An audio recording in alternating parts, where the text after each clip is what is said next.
नमस्कार दोस्तों, आपका समाचार अपना देश के इस क्राइम कहानी के एपिसोड में स्वागत है। गुनहगार कितना भी शातिर क्यों ना हो, आखिरकार वो पकड़ा जाता है। उत्तर प्रदेश पुलिस को 17 मार्च 2026 की सुबह सुबह एक फ़ोन कॉल जाता है। करीब 5 बजे के आसपास का वक्त हो रहा था। पुलिस को जैसे ही फ़ोन चला जाता है, उसके बाद जो शख्स फ़ोन करता है वो बोलता है कि आप जिस शख्स की तलाश कर रहे हो वो रजत नगर पुलिस स्टेशन इलाके के ही सारा ग्राउंड में जो है छुपा हुआ है। जैसे ही पुलिस को ये सूचना मिलती है, पुलिस की एक टीम गाड़ी लेकर उस जगह पर पहुंचती है। पहुंचने के बाद वहां पर उस शख्स को जो है पुलिस ललकारती है। ये कहती है कि तुम चारों ओर से अब घिर चुके हो, तुम पुलिस से जो है अब बच नहीं सकते हो, तुम सरेंडर कर दो। वो शख्स पुलिस पर ही फायरिंग शुरू कर देता है। गोलियां जाकर पुलिस की गाड़ी पर लगती है और इस फायरिंग के अंदर 2 पुलिस वाले भी जो है घायल हो जाते हैं। इधर पुलिस के द्वारा भी जो है अब जवाबी फायरिंग की जाती है। इस जवाबी फायरिंग में उस शख्स के जो है गोली लग जाती है। जैसे ही गोली लगती है, इसके बाद वो चीखता है, चिल्लाता है। पुलिस के जो है जवान वो भाग कर जाते हैं, देखते हैं कि वो लहूलुहान पड़ा है, उसे उठाते हैं, गाड़ी में डालते हैं। उसके बाद सीधा ही उसे अस्पताल लेकर चले जाते हैं। जब अस्पताल में लेकर जाते हैं तो डॉक्टर देखता है। इससे पहले इलाज शुरू होता, लेकिन डॉक्टरों ने जो है उसकी नब्ज़ टटोली, देखा और उसे मृत घोषित कर दिया। अब जैसे ही उसकी मौत की खबर फैली कि अफसर खान उर्फ बोरा पुलिस एनकाउंटर में मारा गया है, तो अब लोगों ने जो है सोशल मीडिया के ज़रिए देखा करा। जहाँ पर पुलिस को कोसना चाहिए, वहाँ पर लोगों ने जो है कहा कि ये सही हुआ, एनकाउंटर सही किया गया है, जिससे कि कई जानें बच गई और ये वापस जो है इसको यही सज़ा मिलनी चाहिए थी। क्योंकि रमज़ान का महीना था, रमज़ान लोग रखते हैं, सेहरी करते हैं, सेहरी खाते हैं और नमाज़ पढ़ते हैं। तो कुल मिलाकर इस रमज़ान के पाक महीने में लोगों के द्वारा जब ये सुना तो कहा कि ये अच्छा हुआ। तो ये कहानी शुरू होती है उत्तर प्रदेश के बरेली में। एक जगह है रेपुरा चौधरी, और यहाँ पर एक 16 साल का लड़का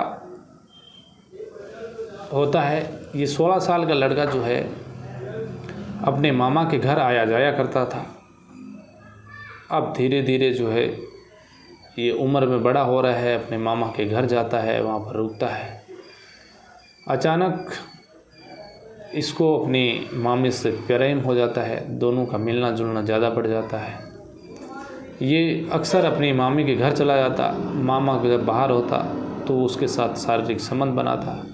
अब दोनों के बीच जब प्रेम संबंध कुछ ज़्यादा ही हुआ, तो फिर एक रोज़ अचानक उसका मामा जो है जब घर पहुंचता है तो अपने भांजे और अपनी खुद की पत्नी को आपत्तिजनक स्थिति में देख लेता है। उसे बड़ा गुस्सा आता है, लेकिन वो समाज बिरादरी से डरता हुआ अपने भांजे को कहता है कि अब बेटा, कभी भी इस घर में तुमने कदम रख दिया दहलीज पर, तो मेरे से बुरा नहीं होगा। क्योंकि उसका मामा ये नहीं चाहता था कि उसकी इज्जत आबरू जो है उसके गांव में जो है लोगों के बीच फैले, तो फिर उसकी इज्जत चली जाएगी। तो अपने भांजे को समझाना ही उसने उचित समझा। अपने भांजे को जब ये बात कही तो भांजा वहाँ से चला जाता है। लेकिन इधर मामी जो होती है वो भांजे के प्यार में इस कदर पागल हो जाती है। एक रोज़ जब मामा को अच्छी खासी नींद आ रखी थी तो अपने भांजे को वो फ़ोन करके बुलाती है, और आने के बाद ये दोनों मिलकर ही अपने ही जो है भांजा अपने मामा का, पत्नी अपने पति का कत्ल कर देते हैं। अब जैसे ही ये कत्ल हुआ, सुबह जब लोगों को पता चला तो फिर पुलिस को सूचना दी गई। अब पुलिस को सूचना मिली, पुलिस मौके पर पहुंची, सारे सबूत जुटाए और इसके बाद इन दोनों को जो है पुलिस ने गिरफ्तार किया। ये साल था 2004, जब इस अपने मामा के कत्ल में भांजे और पति के कत्ल में उसकी पत्नी को गिरफ्तार किया। दोनों को पुलिस ने गिरफ्तार करने के बाद कोर्ट में पेश किया और फिर कोर्ट ने उन्हें जो है जेल भेज दिया। अब धीरे धीरे जो है इस मामले की सुनवाई आगे बढ़ने लगी अदालत में। जब अदालत में इसकी सुनवाई बढ़ी तो धीरे धीरे वक्त बीतता गया और करीब 2009 तक इस मामले की लगातार न्यायालय में सुनवाई हुई और वक्त आता है 2009 का, न्यायालय का एक फैसला आता है और उस फैसले के अंदर मामा के कत्ल में भांजे को और पति के कत्ल में पत्नी को आजीवन कारावास ताउम्र सलाखों के पीछे रहने की सज़ा सुनाई गई। अब दोनों को सज़ा सुनाने के बाद दोनों जेल में हैं, आजीवन कारावास काट रहे हैं। अब धीरे धीरे समय बीत रहा है और वक्त आता है 2015 का। 2015 में जो भांजा होता है, जिसका नाम अफसर खान उर्फ बोरा, ये हाईकोर्ट में एक अपील दायर करता है। उस अपील के अंदर ये ज़मानत मांगता है कि मैं 11 साल से जो है जेल में हूँ और मुझे ज़मानत दी जाए। हाईकोर्ट ने जो है उसे 2015 में ज़मानत दे देता है। अब वो जैसी ज़मानत पर बाहर आता है, कुछ दिन तो वो आराम से इधर उधर घूमता है, टहलता है, फिरता है। अचानक उससे जो है अपनी सगी चाचा की लड़की से प्यार हो जाता है। उम्र में काफ़ी छोटी थी, लेकिन जब उससे प्यार हुआ उसने उससे शादी के लिए अपने चाचा और चाची को कह दिया कि मैं शादी करूँगा तो इससे ही करूँगा। अब क्योंकि घर में खुद सगे चाचा की बेटी, अब वो दबाव बनाने लगा और साल आता है 2017 का।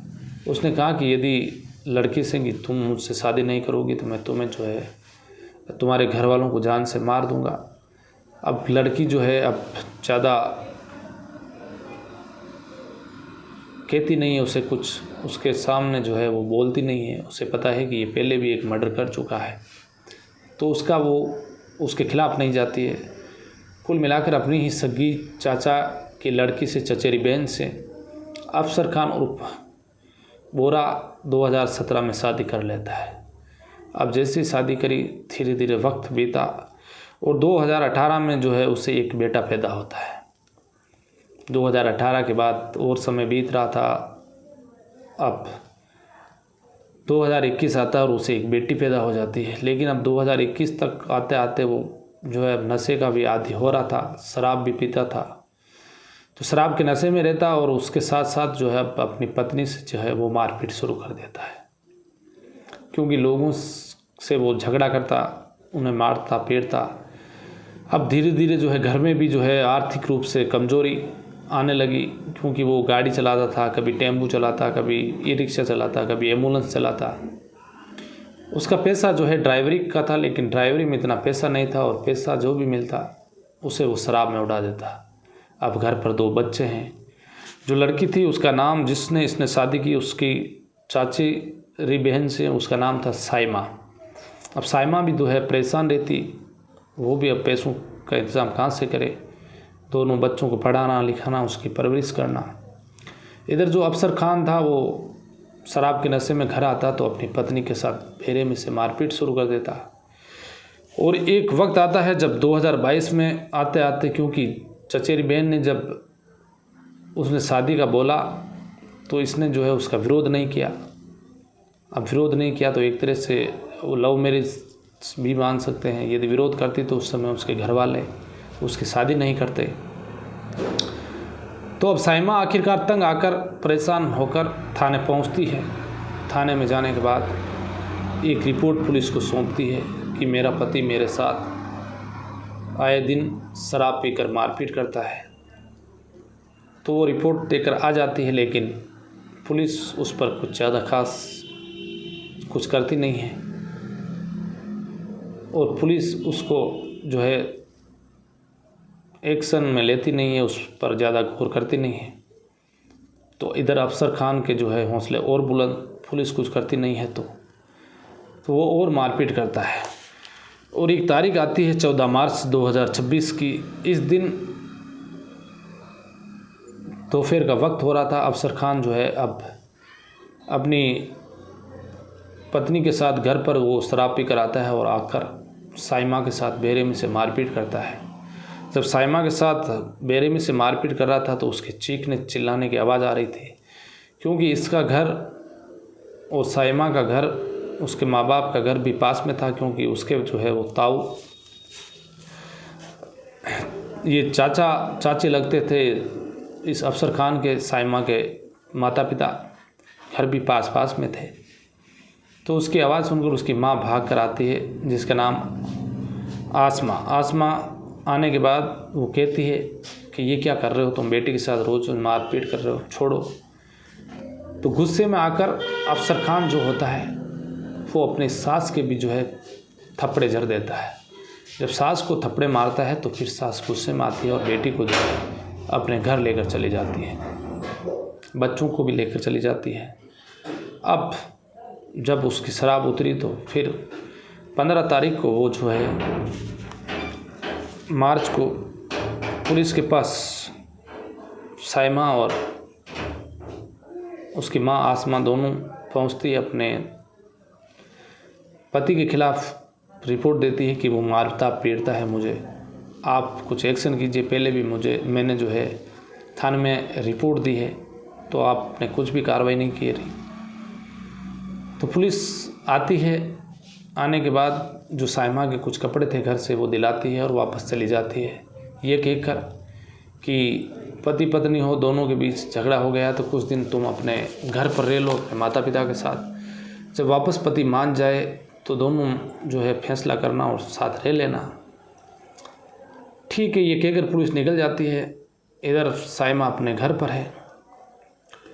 इधर 16 तारीख आती है। 16 तारीख को सुबह सुबह ही ये एक अपने कॉलोनी में रहने वाले एक सपा नेता जिनका नाम राशिद खान होता है, उनके पास पहुंच जाता है। वहाँ जाने के बाद वो कहता है कि साहब मुझसे गलती हो गई है, मैंने अपनी पत्नी को पीट दिया है, मार दिया उसको इतना, लेकिन मैं अब चाहता हूँ कि मैं उसे वापस लाना चाहता हूँ। अब आगे से मैं उसके साथ मारपीट नहीं करूँगा, कभी भी मारपीट नहीं करूँगा। जो सपा नेता होते हैं राशिद खान, वो कहते हैं कि देखो तुमने पहले भी उसके साथ मारपीट की है, पहले भी तुम्हारे जो है फैसला करवाया, लेकिन तुमने जो है वापस मारपीट की है, तो इस बार मैं कुछ नहीं कर सकता। वो गिड़गिड़ाता है, हाथ पैर छोड़ता है। तो राशिद खान जो है अब कहता है चलो ठीक है, मैं साइमा के घर वालों से बात करता हूँ। तो वो साइमा के घर वालों से बात करता है कि वो मेरे पास आया हुआ है और कह रहा है कि मैं माफ़ी मांगता हूँ और भविष्य में कोई भी ऐसी गलती नहीं करूँगा जिससे कि साइमा को चोट पहुँचे, और साइमा के साथ कभी भी मारपीट नहीं करूँगा। ये बात आती है तो उसके घर वाले कहते हैं चलो ठीक है, पंचायत कर लेते हैं, बिठा लेते हैं, उसको पाबंद कर देते हैं। अब घर वालों ने जो है एक पंचायत बिठाई। वक्त करीब 11:30-12 बजे का हो रहा था। सारे लोग इकट्ठे हो चुके थे। अफसर खान जो है वहाँ आता है, बीड़ी सुलगाई हुई, मुंह से सुट्टे मारता हुआ आ रहा है। ये देखा तो लोगों ने कहा कि तुम पागल हो गए हो क्या, अभी रमज़ान का पाक महीना चल रहा है और तुम जो है लोगों का जो है रमज़ान तोड़ाना चाहते हो, क्यों बीड़ी पी रहे हो यहाँ पर। वो कहता है कि शौरी माफ़ी चाहता हूँ, गलती हो गई। बीड़ी डाल देता है नीचे, आकर चुपचाप बैठ जाता है। अब बातचीत जैसी शुरू होती है, क्यों मारपीट की, क्या हुआ, तमाम तरह की बातें हो रही थी। और इसी बीच वापस जो अफसर खान और बोरा होता है वो बीड़ी निकालता है और बीड़ी वापस लगा लेता है। अब जब वो बीड़ी लगाता है तो उसका जो साला होता है, उस साला उसे टोकता है कि देख, एक तरह से वो चचेरा भाई भी होता है। वो कहता है कि तुम गलत कर रहे हो, सबके रोज़ा कर रखा है, रमज़ान का महीना है, सब रोज़ेदार है, तुम बीड़ी पी रहे हो। वो गुस्से में उसके सामने चप्पल मारता है। अब जैसे ही उसका साला चप्पल मारता है, इधर वापस अफसर खान जो है वो चप्पल मार देता है।